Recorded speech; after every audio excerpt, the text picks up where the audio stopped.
Vamos abrir a nossa Bíblia, então, em 1 Tessalonicenses, no capítulo 5. 1 Tessalonicenses, no capítulo 5.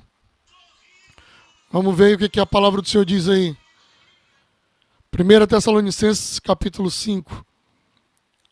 Nós vamos ler os versículos 23 e 24. Versículos 23 e 24 de 1 Tessalonicenses. Diz assim o texto: que o próprio Deus da paz os santifique inteiramente, que todo o espírito, a alma e o corpo de vocês sejam preservados irrepreensíveis na vinda do nosso Senhor Jesus Cristo. Aquele que o chama é fiel e fará isso. Eu vou repetir só o finalzinho do versículo 23.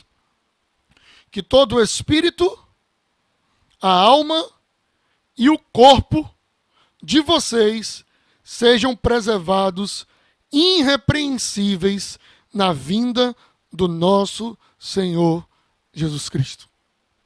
Olha só, meus irmãos. A carta de Paulo aos Tessalonicenses foi uma das primeiras cartas que Paulo escreveu. Há uma dúvida se foi esta carta ou se foi aos Gálatas. Mas, em toda maneira, foi uma das primeiras cartas que o apóstolo Paulo escreveu.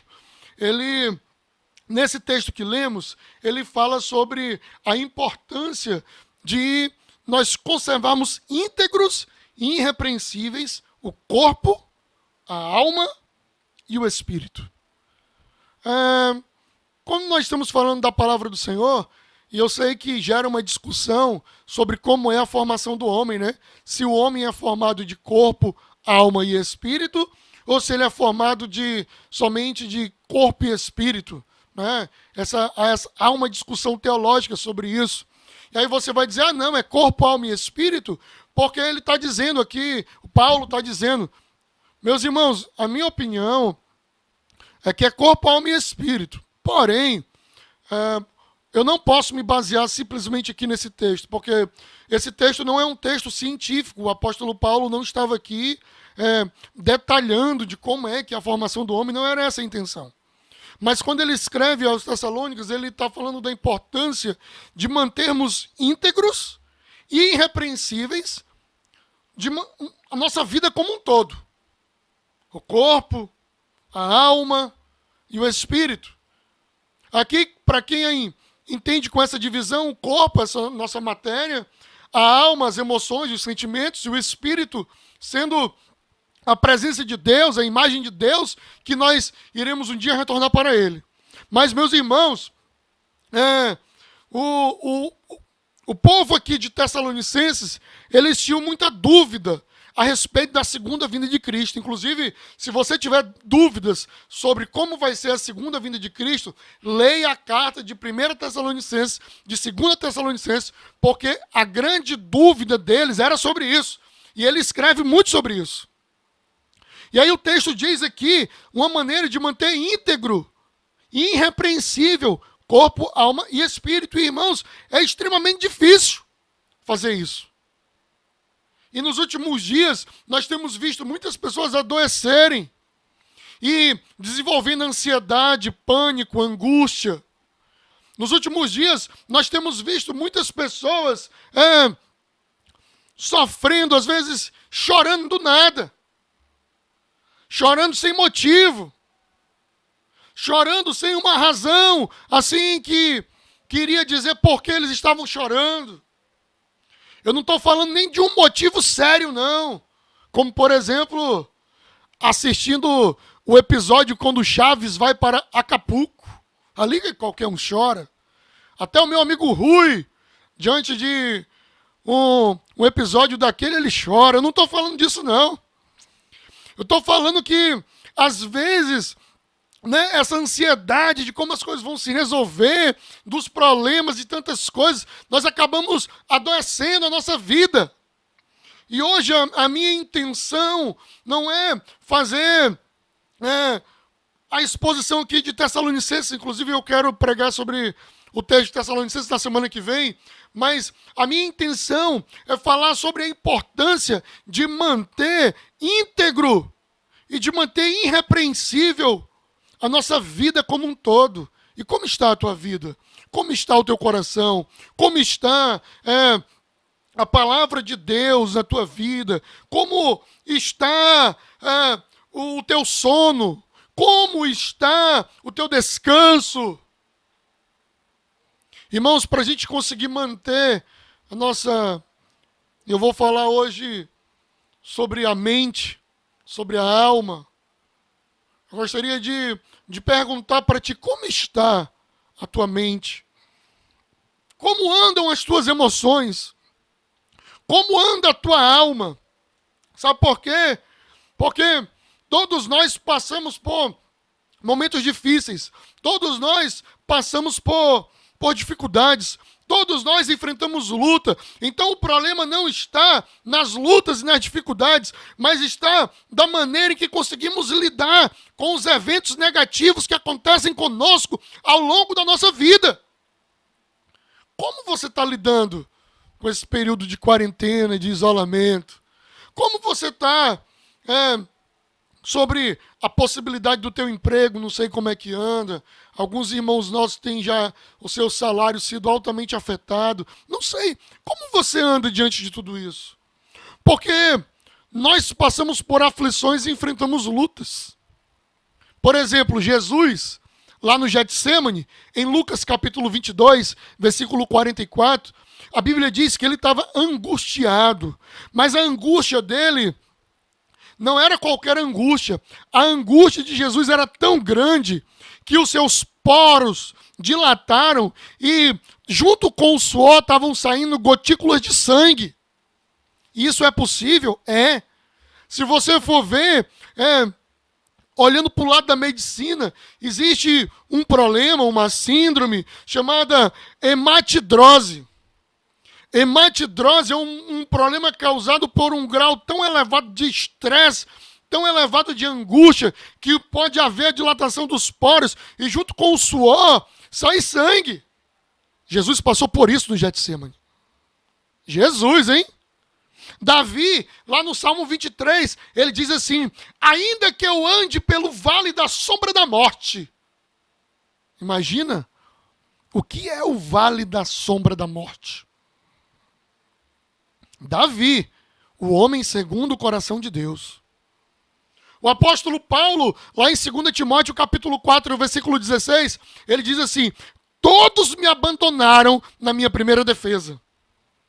O que o apóstolo Paulo estava dizendo para Timóteo era assim: olha, eu estou sendo aqui injustamente acusado de muitas coisas, talvez até a acusação do problema do incêndio em Roma e outras coisas que tinham acontecido lá, recaiu sobre Paulo, ou sobre o grupo do Paulo, e ele falou: olha, tá muito ruim aqui a minha vida e todos me abandonaram. Ele está dizendo: ninguém vem me defender, já estão achando que eu sou culpado mesmo.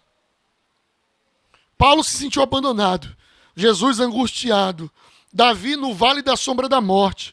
E o profeta Jonas, se você ler lá em Jonas capítulo 2, versículos 1 ao 3, ele vai falar que um turbilhão de águas, que todas as ondas do mar passaram pela sua cabeça. Eu não sei se você já teve o privilégio de ir ao mar, tomar um banho ali no mar, e quando você vê aquelas ondas, e às vezes uma onda passa, e logo em seguida vem outra onda, e você pega aquilo que a gente chama de um caldo, e você é arrastado ali no meio daquelas ondas, e levado às vezes até a beira da praia, uma ondazinha só que te levou. O profeta Jonas falou que todas as ondas parece que passaram por cima de mim. Meus irmãos, todo mundo, crente, não crente, pode passar por angústia, pode passar por vales, pode se sentir arrastado por ondas, pode se sentir abandonado. E isto pode gerar em nós angústia, ansiedade, pânico, depressão. Isso pode gerar em nós outros problemas. Isso pode trazer em nós Só que, olha, deixa eu te dizer, a questão não é o luto pela qual nós passamos, mas é como nós lidamos com o luto. A questão não é a tristeza, porque nós teremos tristezas. A questão é como eu estou lidando com as tristezas que eu vivo. O problema não está nas perdas. Muitas vezes nós perdemos coisas. Perdemos pessoas. O problema não está em perder. A questão é como eu lido com essas perdas. Essa é a questão. E o pior de tudo, se não fosse somente as questões de tribulação, angústia, medo do emprego, medo da situação política, econômica, financeira, medo do que está por vir amanhã. Se não fosse somente isto, ainda tem outros eventos que se somam a isso. Questões médicas, por exemplo. Existem vários problemas médicos que podem interferir que eu e você consiga lidar bem com os problemas. Por exemplo, existem mensageiros entre as nossas células que são chamados de neurotransmissores. Os neurotransmissores, eles se comunicam entre as células do nosso corpo.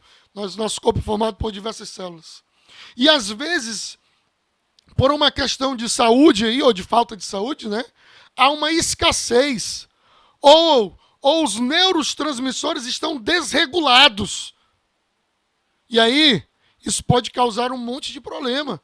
Existem vários neurotransmissores, né? A serotonina, dopamina, noradrenalina, oxitocina, o GABA. Existem vários neurotransmissores que, se eles estiverem com escassez ou se eles estiverem desregulados no nosso organismo, vão nos dificultar a como reagir com alegria, com tristeza, com raiva, que vão nos desanimar. Então, olha, eu tenho os problemas da angústia, das tribulações, dos abandonos, das lutas, dos empregos perdidos, das dificuldades, das doenças. E aí, às vezes, para lidar com tudo isso, eu ainda tenho agregado a isso problemas médicos, que vão desde neurotransmissores com problema, mas pode ser mais. Esses neurotransmissores, eles vão afetar o sistema nervoso e vão me colocar em desequilíbrio e vão me trazer insegurança, medo, ansiedade, vão trazer um montão de coisa. Mas olha, o ser humano, ele é tão complexo que até as vitaminas, se as vitaminas do meu corpo não estiverem bem, isso também pode me afetar. Os níveis de vitamina D, E, C, se eles não estiverem bem também no meu corpo, isso pode trazer transtornos e eu não conseguir lidar com algumas situações. Tem problemas ainda endócrinos, como, por exemplo, da glândula pineal. Nessa glândula que ele vai regular para nossas vidas aí, que vai poder, os hormônios, tantas coisas da nossa vida que podem estar em escassez ou desregulado, que vão me impedir de conseguir ter uma vida equilibrada. Tem metais tóxicos também, que às vezes nós precisamos eliminar. Tem métodos, inclusive, que só para você se desfazer desses metais tóxicos aí da sua vida. Tem problemas de circulação que podem trazer outros problemas. Tem problemas intestinais que podem trazer muitos outros ainda, né? Que vão desde a obesidade a problemas da estima e muitos outros mais. Tem a questão do estilo de vida, ou do histórico de vida, né? De herança genética.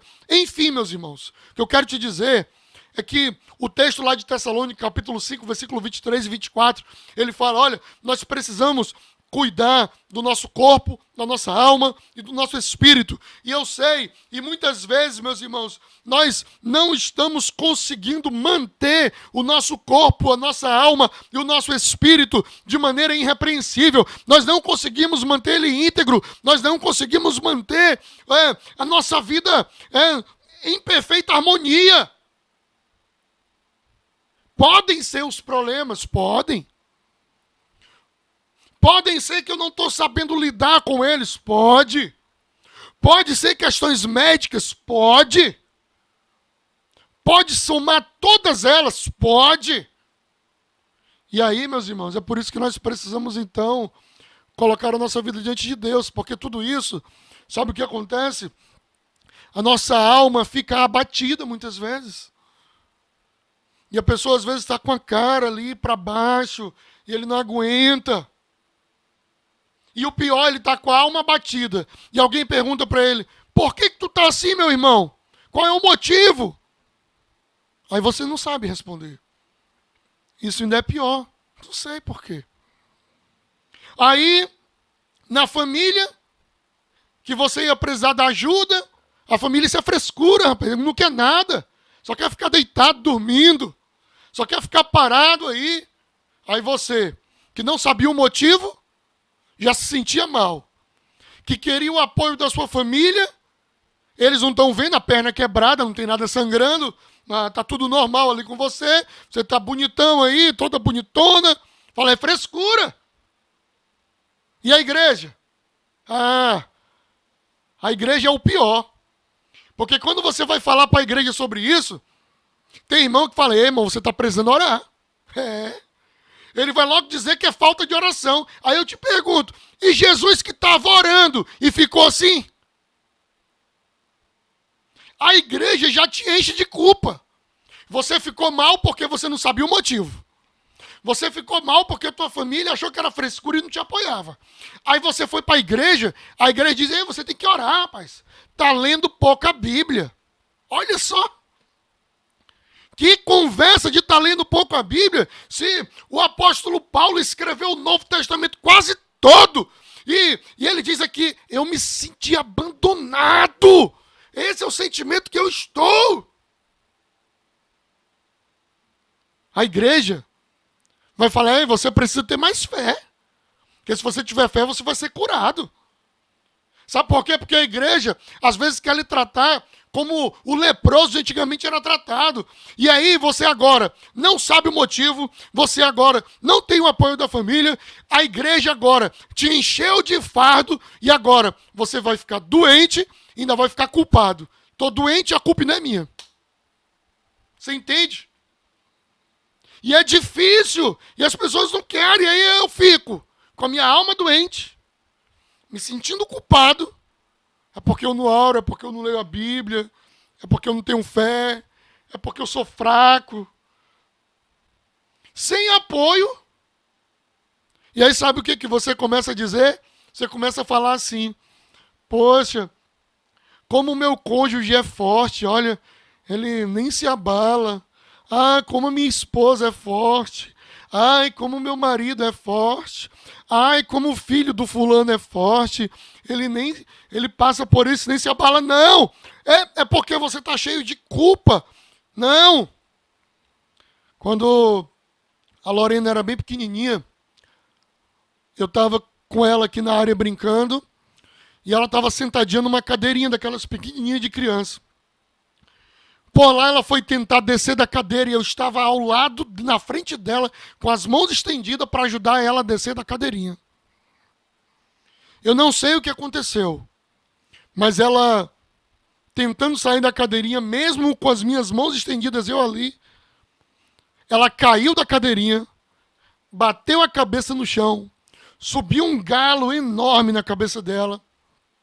Imediatamente, né, os pais sabem, corre para passar o remédio, e vai lá e passa o remédio, e coloca o remédio, passa gelo, e fica aquela preocupação. E aí eu cheguei lá na casa da minha mãe, algum dia depois, eu acho, não lembro. Eu cheguei e falei, mãe, tô com dor de cabeça aqui, ó. Ela, por quê, meu filho? Eu deixei a Loreninha cair, e subiu um galo enorme na testa dela, mãe. Aí a primeira coisa que a mãe falou para mim foi assim: você não deixou ela cair. Ela caiu. Aquilo foi uma libertação de culpa para mim. Aquela dor de cabeça, aquilo tudo que eu estava ali vendo o que tinha acontecido, e eu achava, eu deixei a minha filha cair. E de repente, quando eu cheguei lá, e a minha mãe falou, foi não, meu filho, você não deixou ela cair, não. Ela nem deixou eu continuar a história. Ela falou, você não deixou, não foi você que deixou ela cair, não. Ela caiu. E a igreja faz o inverso, muitas vezes. Você chega doente, ela ainda te enche de culpa.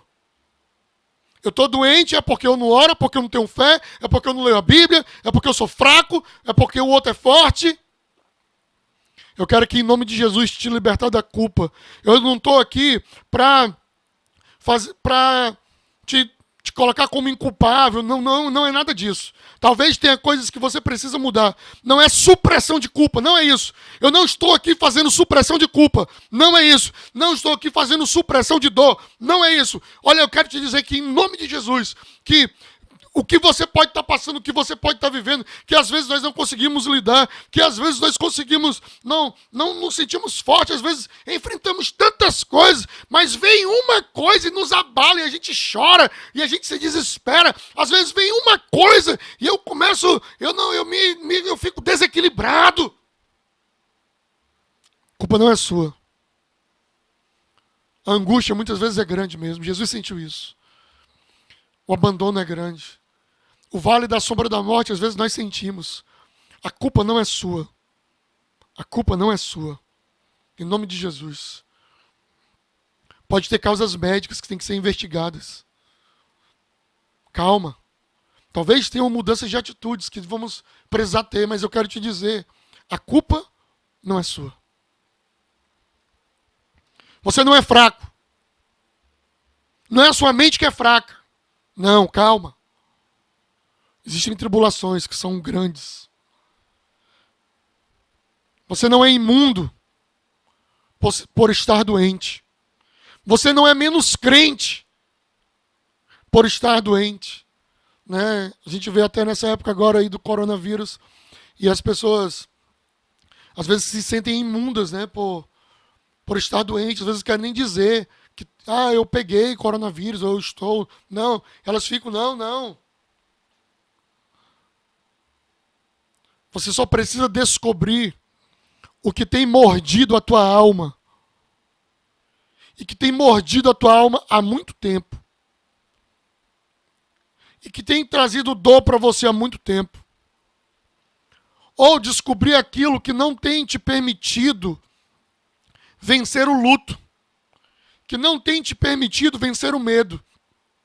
Que não tem te permitido vencer o que vem pela frente. Calma, meu irmão. Não existe super crente. Inclusive tem um homem na Bíblia chamado Elias. Está lá no capítulo 17 de 1 Reis. No capítulo 17 de 1 Reis, fala da história desse homem, Elias.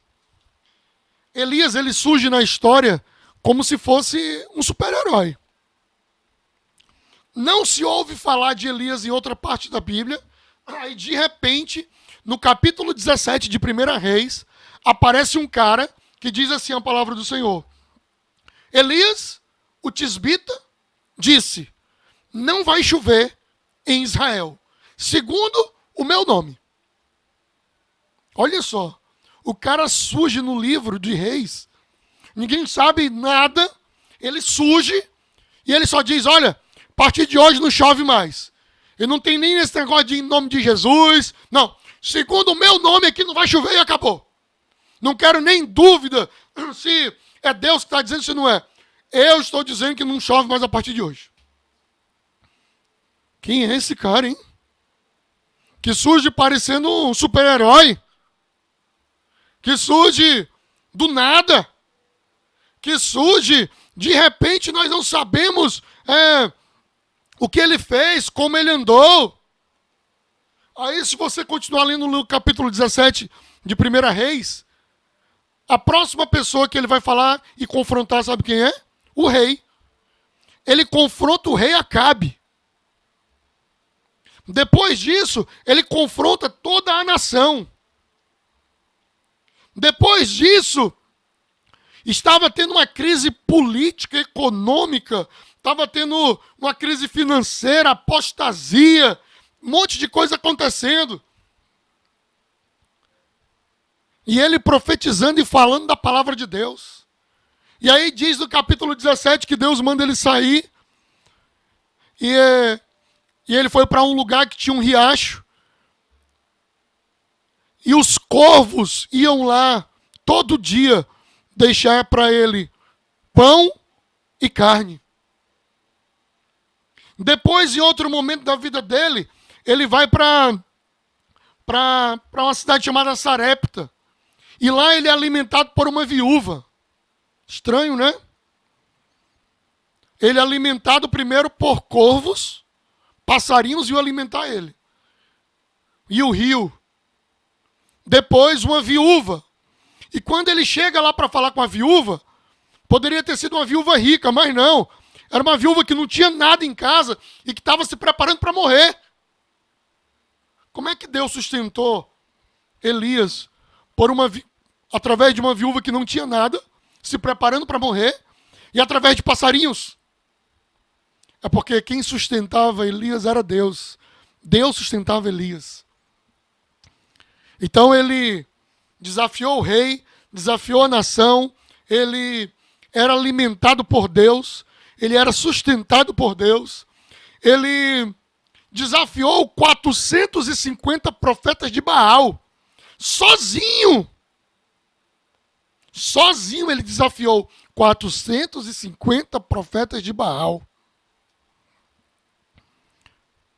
Quando nós olhamos para a vida do Elias, ele parece um super-herói. Mas deixa eu te dizer que até super-heróis sofrem com criptonita. Que até super-heróis são homens, são crentes, sujeitos a todas as emoções e a todos os sentimentos. Não existe super crente. O Elias, depois de tudo isso, ele chegou no momento da vida dele que ele falou assim, ó, eu estou deprimido e deprimido até a morte.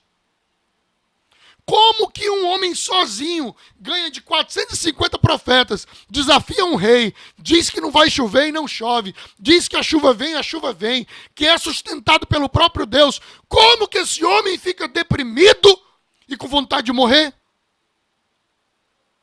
Diz o texto no capítulo 19, aqui de 1 Reis, que ele teve medo de uma mulher chamada Jezabel.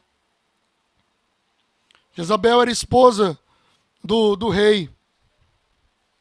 E ela disse que iria matar Elias antes do sol escurecer. E ele ficou morrendo de medo disso. E com medo que ele estava, ele fugiu.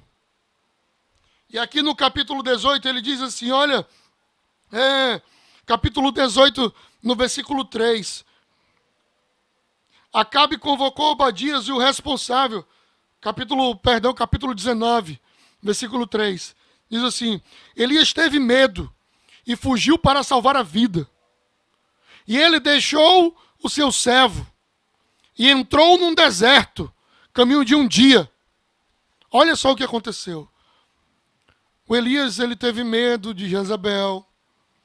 O Elias, ele entrou numa caverna, a caverna da solidão. Antes de entrar na caverna, a primeira coisa que ele fez foi dispensar um amigo dele. Tinha uma pessoa que sempre andava com ele. Ele falou, não, pode ficar, não venha comigo não, tá bom? Porque ele estava entrando na caverna da solidão. Ele começou a ter uma leitura diferente do mundo. Começou a ver as coisas diferentes. De forma que depois dessa caverna, ele vai para um deserto. Então, olha, medo. Depois de ter medo, ele entra na caverna da solidão, deixa os amigos, ele mesmo pede para os amigos se afastarem dele. Agora eu vou caminhar só. Depois ele entra num deserto, capítulo 19, versículo 4. E no deserto onde ele estava, ele diz assim, ó, e entrou no deserto, e ele diz assim, orou, eu já tive o bastante, Senhor, tira a minha vida, eu não sou melhor do que os meus antepassados. Ele vai para o deserto e ele pede a morte. Medo, caverna da solidão, afastamento dos amigos, deserto, pedido de morte. Aí sabe o que me chama a atenção? No versículo 5, a palavra do Senhor diz assim, ó. Depois se deitou debaixo de uma árvore e dormiu. De repente o anjo tocou nele e disse, levanta e come. Ei, deixa eu te dizer aqui em nome de Jesus. Ele estava com medo. Ele estava num deserto. Ele estava na caverna da solidão. Ele deixou os amigos. Ele pediu a morte. Ele estava angustiado, ele estava com medo, ele não sabia o que fazer. E naquele cenário onde ele estava, sem amigos, na solidão, com medo, naquele cenário onde ele estava, o anjo do Senhor foi até lá, e o anjo do Senhor falou com ele. E eu quero te dizer, eu não sei como é que você está hoje, eu não sei como você levantou hoje, eu não sei o que você está passando hoje, mas eu quero te dizer, você pode ter afastado os amigos, você pode ter entrado na caverna da solidão, você pode ter entrado no deserto, você pode estar com medo, você pode ter desejado a morte, mas o Senhor envia anjos até você, até a tua casa, envia anjos até a tua vida, envia anjos aí onde você está, envia anjos no hospital, envia anjos na UTI, envia anjos para quem está entubado, envia anjos para quem está em luto. O Senhor envia anjos em todos os lugares, e Ele dará ordem aos seus anjos agora, e eles vão sobre a tua vida, anjos ministradores, e vão estar contigo. Você não está só. O quarto pode estar escuro, o dia, a noite pode ser traiçoeira, você pode estar chorando, mas o Senhor envia os seus anjos em todos os lugares. O anjo levantou e fala, levanta e come. A Bíblia diz que ele levantou, comeu e dormiu. Às vezes ele não tem ânimo para fazer nada. Depois, no capítulo 19, versículo 7, o anjo do Senhor voltou e tocou nele e disse, levanta e come, porque a tua viagem é longa. Ei, o anjo não veio só uma, o anjo veio duas, o anjo veio de novo e falou, ei, levanta e come. Ei, podem ter desistido de ti, podem ter achado que você não prestava mais para nada, você pode se sentir derrotado, caído, você pode achar que não vale mais a pena, você pode achar, ai, eu não consigo mais, eu não aguento mais, e eu estou só, como o apóstolo Paulo falou, todos me abandonaram. Eu quero te dizer que o anjo vai vir sobre a tua vida uma, vai vir sobre a tua vida duas, se precisar três, ele vem três, 4, 5, 6, mas você não está só. Você pode ter afastado os amigos, a religião pode ter te enchido de culpa, os amigos podem não querer estar perto de ti, porque tu só fala sobre coisa ruim, a família pode não te entender, você pode estar com medo, pode estar na caverna da solidão, pode estar triste, pode estar se sentindo, olha, eu não quero fazer mais nada, mas o Senhor manda anjos aí onde você está. Receba a visita do Senhor e a renovação da tua vida. Ele falou, levanta e come. A jornada é longa. E aí, no capítulo 19, no versículo 8, fala que ele saiu daquela caverna. Aí no versículo 8, e ele entrou em outra. Saiu de uma caverna para entrar em outra. E irmãos, às vezes a gente está do mesmo jeito, a gente sai de uma caverna e entra em outra. Sai de um buraco, cai no outro.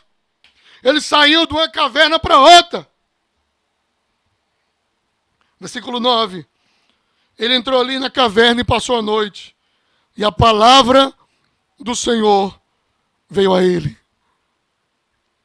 Na outra caverna que ele entrou, no versículo 9, A palavra do Senhor veio até ele. Por isso, em nome de Jesus, olha, você pode não estar dentro da igreja agora, você pode não estar junto com os irmãos agora, você pode estar no hospital, pode estar triste, pode estar chorando, mas eu quero te dizer que Deus manda anjos, eu quero te dizer que Deus envia a sua palavra, eu quero te dizer que Deus é poderoso e que não há limites para ele. Ele é onipotente, onisciente, ele é todo poderoso, ele é forte, ele é grande, ele é Deus.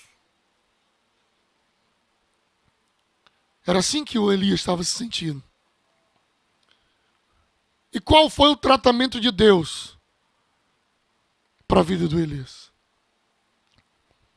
No capítulo 19, no versículo 11, o Senhor disse assim para ele: e o Senhor lhe disse: sai e fique no monte, na presença do Senhor, pois o Senhor vai passar. Ele disse: sai e fica na presença de Deus no monte, porque o Senhor vai passar. Eu quero te dizer, meu irmão, comece o seu tratamento. Comece o seu tratamento. Talvez você precise... Porque a causa, às vezes, não é só uma, da tristeza, ou da não saber lidar com ela. Procure ajuda. Existem várias abordagens de ajuda psicológica, existe abordagem psiquiátrica, existe abordagem ortomolecular, existem várias abordagens médicas, clínicas, que podem ajudar em muitas coisas também. Mas deixa eu te dizer, em nome de Jesus, que fique na presença de Deus. Não saia da presença de Deus. Não saia da presença de Deus. Mateus capítulo 11, versículo 28, ele diz: venham a mim, todos vocês que estão cansados e sobrecarregados. Está cansado? Está sobrecarregado? O Senhor te chama. É diferente, né? O mundo quer pessoas sorridentes, quer pessoas felizes, quer pessoas que falam coisas boas. O Senhor fala: está cansado? Está sobrecarregado? Vem. Vem. Vem que eu vou aliviar a tua alma. Então, o primeiro tratamento para Elias foi: permaneça na presença de Deus. Eu te digo, permanece na presença de Deus, em nome de Jesus. O segundo tratamento que eu vejo que Deus falou com Elias é que você precisa descansar melhor. Você precisa descansar. O Elias entrou na caverna e o Senhor fez ele dormir. O Elias entrou na caverna e o Senhor levou comida para ele. O Elias, ali naquela caverna, o Senhor 2 vezes despertou ele para comer. Você precisa descansar melhor. Você precisa dormir melhor, se alimentar melhor. E você precisa até fugir de algumas situações que não valem a pena. Lembra lá em Filipenses capítulo 4, versículo 8? Não ocupe a tua mente com o que não vale a pena. Então tem gente que fica ocupando a mente só com coisa que não vale a pena, com discussões tolas. Para com isso. Para de ouvir coisas bobas. Ocupa a tua mente com o que é bom. Ah, mas eu não estou conseguindo dormir. Talvez você tenha que ver algumas coisas dos neurotransmissores, das vitaminas. Você precisa ter um sono melhor. Você precisa se alimentar melhor. Deus fez isso com Elias. Depois, olha o interessante. Capítulo 19, versículo 9. Ele disse assim: a palavra do Senhor veio e disse: o que tu está fazendo aí, Elias? Capítulo 19, versículo 13. Ele diz: e o Senhor saiu e a voz lhe perguntou: o que está fazendo aí, Elias? Ei, Deus foi lá no Elias. Deus sabia onde o Elias estava. Deus mandou comida para o Elias. Será que Deus não sabia o que Elias estava fazendo ali? Sabia, irmãos. E por que ele estava falando? Por que ele perguntou 2 vezes para o Elias: o que fazes aqui? É porque ele queria que o Elias falasse. Ele queria que o Elias tivesse a oportunidade de conversar. E eu quero te dizer, converse. Converse com seu irmão, liga para ele. nos dias de crise, de angústia, de tristeza, de solidão, liga para o teu irmão, conversa com ele. Você, familiar, também, ouça o seu familiar. Ah, mas eu não sei falar nada, pastor. Ele não quer que você fale, não. Ele quer ser ouvido. Então fale. Quando ele disse assim, ei, o que tu está fazendo aí, Elias? Ele estava dando a oportunidade para o Elias falar. Ele estava querendo ouvir o Elias. Ele estava querendo, Elias, fala, desabafa. Pode falar, eu estou aqui para te ouvir, fala. Pode alugar o meu ouvido aqui 1 hora, 2 horas, fala. E você se interessa por isso, se interessa pela causa. Familiar, se interesse pela causa do seu irmão, do seu marido, da sua esposa, do seu filho. Se interesse pela causa dele. Procure seus amigos. Ah, mas não tenho ninguém, pastor. Então fale com Deus. A canção de hoje. Fale com Deus. Ele vai ajudar você. Fale com Deus, então. Converse. Então o Senhor diz, fique na minha presença. O Senhor diz, você precisa descansar melhor. O Senhor diz, converse. Converse com outras pessoas. Né? Depois ele diz no capítulo 19, no versículo 15. E disse Deus, volte pelo caminho que você veio. Ele estava dizendo assim, você precisa reagir. Tudo bem, fique na presença de Deus, descanse melhor, fale com outras pessoas, mas olha, você precisa reagir. Deixe que outros lhe ajudem. Deixe, reaja. Se alguém, de maneira ali, vamos comer, coma com ele. Faça um esforço. Faça um esforço. Reaja. Depois, por último, eu vejo aqui do tratamento, ele diz assim, olha, o Elias disse assim, ó, Senhor, todo mundo se prostrou a Baal, só restou eu. Ninguém mais quer andar em santidade, só estou eu. E eu estou aqui dentro dessa caverna. Eu sou o único que restou. Não tem mais profeta, não tem mais ninguém. E o Senhor diz para ele, a partir do versículo 15, não é assim. Quando ele disse, é melhor que eu morra, eu já vivi tudo que eu tinha para viver, ele disse, não é assim. Você ainda vai ungir o rei da Síria. Você ainda vai ungir o rei de Israel. Você ainda vai ungir um profeta no teu lugar.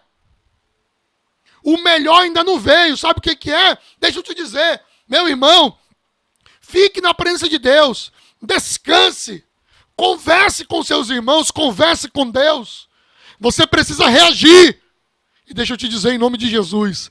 Não é o fim, querido. O problema que você está passando não é o fim. O Elias achava que o mundo tinha acabado, que não tinha mais jeito, que agora não tem mais jeito, eu sou o último, acabou, não tem mais, eu já vivi tudo que eu tinha para viver. Não, você não viveu ainda tudo que tinha para viver. Você só vai morrer quando Deus disser que é o seu dia, quando Ele disser que é a sua hora. Ninguém pode tocar em você, mal nenhum pode tocar em você. Praga nenhuma vai te derrotar. Só quando chegar o dia. Quando chegar o dia, a hora, não tem o que fazer também. Não tem, porque é o Senhor chamando, estaremos com Ele para sempre. Mas ninguém toca em você enquanto não chegar o dia e a hora. Eu quero te dizer, você ainda vai viver coisa boa na tua família. Você ainda vai sorrir com os teus filhos. Você ainda vai ter uma família, viu? Você ainda vai ter uma família.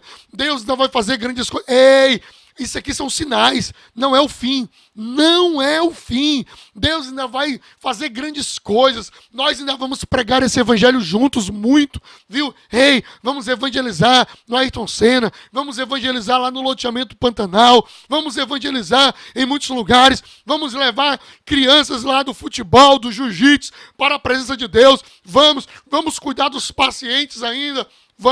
Ainda tem muita coisa a ser feita. Ei, ainda vamos ver o sorriso da nossa querida Gabi, que estivemos com ela essa semana, e os irmãos foram mais uma vez generosos e ajudaram a Gabi. Ainda vamos poder fazer muito. Ei, os irmãos do louvor ainda vão cantar, os irmãos do teatro ainda farão teatro. Ei, nós ainda veremos as crianças e veremos no Clube dos Investigadores 1, 2 e 3. Ei, nós teremos retiros, nós teremos momentos felizes. Você vai, aqueles que ainda não casaram vão casar, aqueles que estão doentes ainda vão ficar bom da doença. Você vai sorrir em família, vai fazer viagem de férias. Deus tem muito mais ainda. É isso que ele estava dizendo para Elias. Não é o fim, ainda tem muito a ser feito. Deixa eu te dizer, ele ia ungir o rei da Síria, ele ia ungir o rei de Israel, e ele ungiu um profeta no lugar dele. Mas eu não falei a quarta coisa. Elias ainda foi arrebatado. E eu quero te dizer, em nome de Jesus, que a tribulação vai vir, que a luta vai vir, mas o Espírito do Senhor será derramado em toda a carne. Os selados de Deus não serão confundidos. Os selados de Deus não serão enganados pela besta. Os selados de Deus serão guardados. Os selados de Deus serão arrebatados. Ei, ainda não é o fim, ainda vem o arrebatamento, ainda vem a glória, ainda vem os jovens, eles terão visões, os velhos sonharão, ainda tem. Ei, nós vamos celebrar e exaltar o nosso Deus, faremos uma festa e vamos exaltar e vamos dizer, ei, chegou o dia do Senhor, seremos arrebatados da glória, não é o fim. Deus tem muito mais, irmãos, para mim e para você. Por isso, porque estás abatido, ó minha alma, porque te perturbas dentro de mim, esteja certo que eu ainda louvarei ao Senhor.